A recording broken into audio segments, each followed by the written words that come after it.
మాది ఇసపల్లి, అది నా పేరు వనిత.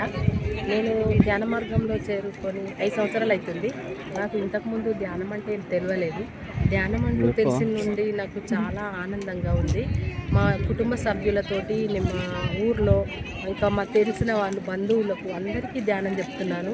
మీరు కూడా అందరూ ధ్యానం చేసుకోవాలి, ధ్యానం చెప్పాలి, ధ్యాన ప్రచారం చేయాలి. చాలా బాగుంటుంది. మా పిల్లలందరూ కూడా ధ్యానం చేస్తుండ్రు, మా ఊర్లో చేస్తుండ్రు. ధ్యానం చేయడం వల్ల ఆరోగ్యం బాగుంటుంది. మన ఆరోగ్యం బాగుంటే మనం ఎన్నైనా సాధించవచ్చు. ఆరోగ్యంతో ఆనందంగా ఉంటాము. ఆనందం వస్తే మనం అన్నీ సాధించవచ్చు. నాకైతే చాలా, నేను ఒక పూట అన్నం తినకపోయినా సరే కానీ ధ్యానం మాత్రం మానుకోలేను. ఇప్పటి వరకు 5 సంవత్సరాల నుండి ఎప్పుడు ఎక్కడ ఏ టైం దొరికినా నేను ధ్యానం చేస్తూనే ఉంటా. అది చాలా బాగుంటుంది. మా గురువు గారికి చాలా శతకోటి వందనాలు. ధ్యాన బంధువులందరికీ వందనాలు. ధ్యానం చేసే ప్రతి ఒక్క వాళ్ళకు ఆత్మ ప్రణామములు తెలుపుతున్నాను. Thank you.